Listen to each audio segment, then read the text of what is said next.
A warm greeting. Today is Wednesday, August 16, 2023. This is meteorologist Ruben Garcia speaking. In this video, we will be providing an update on several disturbances that we are closely monitoring in the tropical Atlantic region. Especially two of them that have been highlighted by the National Hurricane Center and have a moderate probability of cyclonic development as they move through the waters of the Atlantic. Additionally, we will briefly discuss another disturbance located near 43 degrees west longitude. Although the National Hurricane Center has not designated it as an area of interest for development at this time, it is possible that it could approach the Caribbean region. While we do not anticipate development, we will remain vigilant as some models show at least one fairly strong disturbance as it approaches the Caribbean. Before continuing to talk about this forecast, I wanted to mention that we are also keeping an eye on the waters north of the Gulf of Mexico, as there is potential for the development of a low-pressure system that could reach the Texas region early next week. If you're interested in learning about this forecast, I invite you to search for a video I recently recorded on my YouTube channel. Moving on to the waters of the Pacific, we have Tropical Storm Hilary forming during the morning today. This cyclone is expected to strengthen into a dangerous hurricane and poses a threat to Baja California Sur, Baja California, and California over the next few days. If you want to know more about this forecast, I also invite you to watch a video I recorded today, available on my YouTube channel.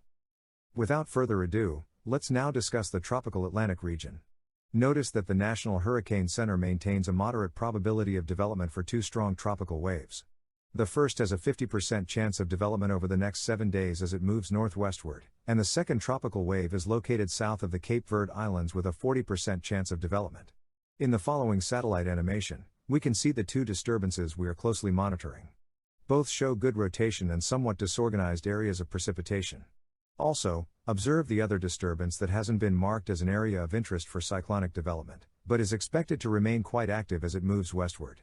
As I mentioned yesterday, remember that these forecasts are quite complex due to the involvement of various atmospheric disturbances, including tropical waves, and the influence of the monsoonal trough. This uncertainty gives us reason to pay close attention to the evolution of this forecast. However, preliminary indications suggest that the two disturbances with the better chances of development might move away from the Caribbean region. Currently, they do not pose a risk to this area. Remember that the development of one or two cyclones is still not guaranteed, mainly because there are still high concentrations of Saharan dust present. This dust is accompanied by dry air, which might inhibit development. As an example, you can see the projection from the GFS model, which indicates dry air injection into the circulation of both low-pressure systems during Sunday night. This could significantly hinder their organization or strengthening. Even under these conditions, some models do indicate strengthening, especially for the first tropical wave. Now, let's take a look at the latest forecasts. First, let's examine the GFS model's forecast. Notice that by Friday night, it has developed two low-pressure systems, potentially tropical depressions or tropical storms, in the Atlantic region. Also, observe that the first disturbance, which hasn't been designated as an area of interest for cyclonic development by the National Hurricane Center, would be approaching the Caribbean region by Saturday afternoon. Later in the forecast, both tropical waves with development potential would take a trajectory northwestward, passing well distant from the Caribbean region. This is mainly due to the weakening of the high pressure over the Atlantic in the coming days. Let's look at the European model's forecast.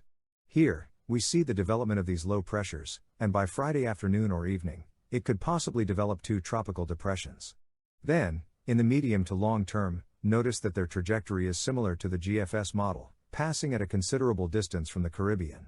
Other models, like the German model, also indicate the development of both disturbances and a quite weak high-pressure system, which would favor a northwestward trajectory. Among the best models, the only one that brings this low-pressure system close to the Caribbean is the UK model. For next Monday, it has a low-pressure system passing near the Lesser Antilles. However, at this moment, we are dismissing this forecast as an outlier, and the consensus is that it should stay far away from the Caribbean. Finally, let's look at the latest update from the ensemble members of the European model. They developed these two tropical waves we are monitoring, but notice that almost all members maintain a trajectory northwestward, away from the Caribbean. However, some of the ensemble members of the European model do develop a low-pressure system for the first disturbance we are monitoring, even though it hasn't been designated by the National Hurricane Center. However, these models suggest that it would remain quite weak. That's why, at the moment, the National Hurricane Center is dismissing the probability of development for this first disturbance. In comparison, the ensemble of the GFS model also indicates some kind of cyclonic development for both disturbances. especially for the second tropical wave that originated from Africa. It keeps the first disturbance relatively strong, though without significant development as it crosses the Caribbean. Well, that's all for today's update. The important takeaway is that we will likely see the development of at least one or two tropical cyclones. The weakening of the high pressure over the Atlantic is favoring west-northwest trajectories, possibly staying far from the Caribbean region without affecting it.